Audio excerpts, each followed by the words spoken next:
everyone, it's Matilda and Helena from MediaStorm, and today we're bringing you some bonus content on the topic of polyamory. Last week on MediaStorm, we spoke about how a lack of legal protection affects polyamorous people, and how relationships outside of monogamy are portrayed in the news. If you haven't heard it yet, just head over to our feed. This week, we're continuing the conversation with our special guest, Leanne Yau, who can be found online at Poly Philia. Now people are trying a little bit harder to include polyamorous people for real in the media. We're discussing polyamory and pop culture. So how does TV, film, and the wider media shape our views of polyamory? Helena, take it away. I remember in an early series of Friends where Chandler meets this woman called Aurora and he goes on a date with her. And then on the date, she casually discloses that she's married and that she has a boyfriend. But what is so incredibly interesting about this is that all the other friends pretty much react with a mild form of disgust or definitely they react with shock. Ethan is my boyfriend. What?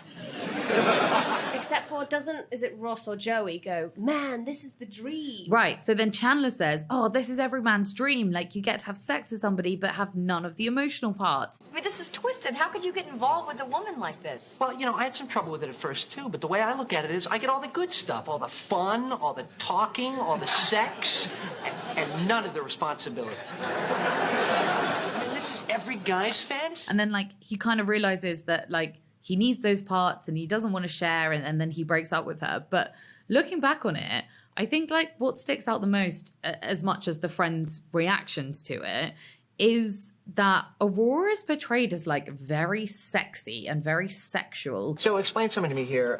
What kind of relationship do you imagine us having if you already have a husband and a boyfriend? I suppose mainly sexual. And then when Chandler finds out that she has other partners, he has actually only ever considered her for sex. He hasn't actually tried to have any of the emotional connection. And that was one of, I think, the earliest forms of any kind of polyamorous character I saw on TV, and I just thought, shock, horror. I mean, there are 10 seasons of Friends and a lot of scope for exploring all sorts of relationships, which, they do, but that is what we see of polyamory. It's 5 minutes of, oh, great, loads of sex, no emotional commitment, and, oh no, I'm jealous and cuckolded. That doesn't work. Yeah. And also, no people of color in New York. I would say, just growing up, I probably saw a lot more examples of just love triangles. What if you change your mind again? I won't. You just did. I didn't change my mind. You two slept together. That is awesome. Look, I'd be lying if I said I didn't have feelings for you. There's someone else, and you know who that is. Sometimes in life, we hit a crossroads and are forced to choose which path we want to take. Main character has two love interests and then discovers one has a super fatal flaw towards the end and so picks the other one. I think so many of those rom-coms exist and it's always oh yeah, it's a choice, and it's just wait, can you just come to some arrangement? I don't know, did you have to wait for one of them to massively fuck up to pick the other one? I don't know, it never made any sense. We could also look at reality TV because oh my god, I have so much to say about it. So I recently watched this reality TV show called The Ultimatum because my followers were begging me to watch it and get my reaction. And basically the premise of The Ultimatum is that there are these couples who have been together for a reasonable amount of time, and one of them wants to get married ASAP and the other one doesn't. Ultimatum. I want a ring on this finger. One partner is ready to get married and the other isn't sure. You'll each choose a new partner. You'll move in together for 3 weeks. At the end of this experience, you guys will have to choose to marry the person you've arrived here with, or to split forever. You have to make a choice to marry the new person who you have known for 3 weeks, marry the person you came onto the show with but have already technically cheated on them with, or leave the show alone. And it's genuinely the most batshit thing I have ever seen. Sorry about my snort laugh just there. The human mind is a wonderful thing. I mean, it was genuinely just I think it really like perverted the concept of polyamory, right? Because what these people were doing was essentially like a very unethical kind of form of polyamory. They also like created so much drama where like everyone was going on dates like in the same room, so like you could either choose to like focus on the new person that you were speaking to and try and form a connection with them to see if you could live together for the next 3 weeks, or people corner of the eye your potential fiance like flirting with someone new.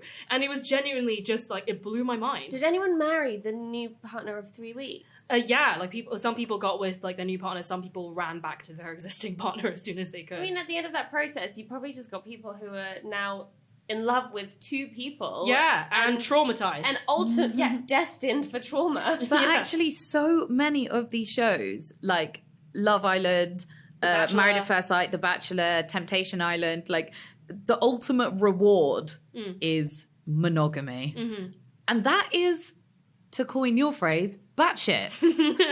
Yeah, and it's also like, you know, marriage is not the end goal. Like, I mean, it shouldn't be, right? Like these young women like on this show who are like, if he doesn't put a ring on it, it doesn't mean anything. And it's like, why are you thinking like this? Like, you've been together for like 3 or 4 years, and just because, you know, they're not ready to like kind of like sign some documents with you, like suddenly your relationship means nothing.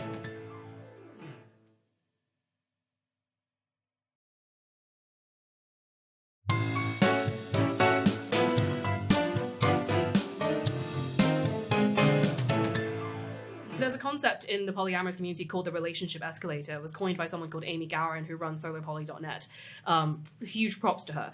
So the relationship escalator is like this concept where there's like this kind of designated progression of a relationship, right? You date and then you become exclusive, and then at some point you like move in together or get married, and then you have kids, and then you have an old, you know, white picket fence, and you know, stay together until you die.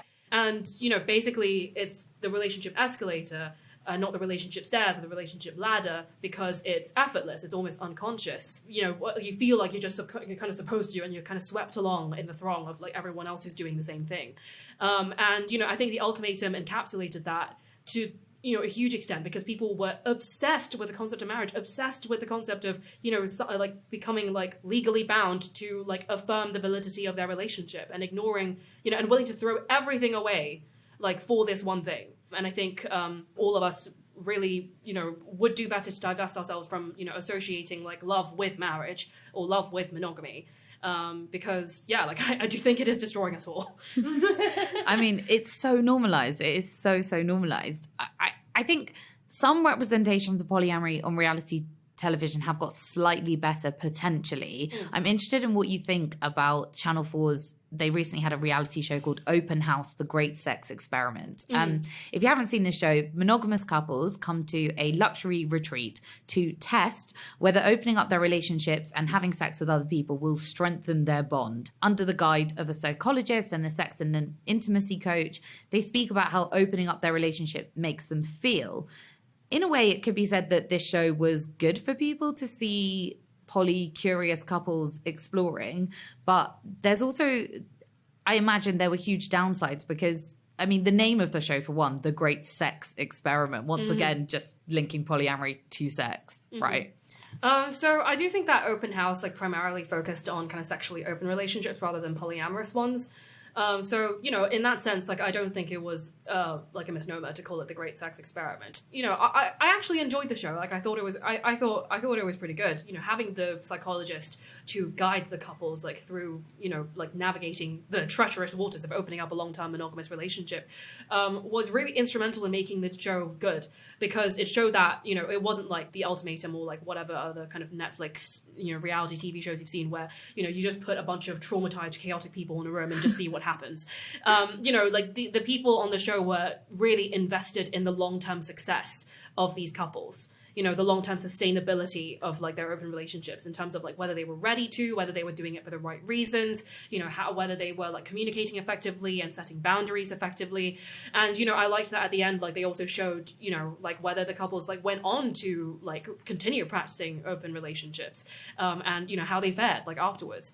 Obviously it had its flaws. Like, I think that there could have been more like, you know, queer couples on the show. Like they were mainly just like MF couples. And I would have liked to see more diversity there, you know, gender or kind of race wise. And I also thought it was a bit strange that essentially they hired a bunch of people to like essentially be a unicorn market for these couples to like hunt a person to have a threesome with from. And I don't think that was a particularly great introduction for them to kind of step into the real dating world, which is very much not like that. But yeah, I think the way they explained it, the way they helped the couples, you know, on their journey, the way they like talked through their feelings, you know, in the aftermath, if there was like a rupture or conflict, I thought it was actually quite good. I thought it was very sensitively portrayed in that sense. So it can get better. Reality absolutely. TV, you can be better. Another surprising bit of representation was the Gossip Girl reboot. What? Yeah. Which was the last show that I expected this from. My God. Yeah, but the Gossip Girl reboot, like season 1, there is like a polyamorous triad, but instead of, you know, one man with 2 bisexual women, it's one woman with 2 bisexual men. So firstly, bisexual male representation on screen. You rarely see that. But also, like, it was, I mean, you know, how they got together was a little bit chaotic, but like, but you know, it's Gossip Girl. But like, I actually thought it was how it ends and, you know, how they resolve like their differences, like was really adorable. Wow. I mean, it's not going to be Gossip Girl here, a really functional and non-exciting triad relationship. End of episode. Can I just say that this is the second week in a row that Gossip Girl has come up in our recording, because remember we were talking about Dorota from Gossip Girl last week? We were talking about representations of Eastern European people in pop culture yesterday, last week, and we were speaking about Dorota. Apparently, we're just sponsored by Gossip Girl now. What does the exploitation of Eastern Europeans and polyamory have in common? Gossip Girl.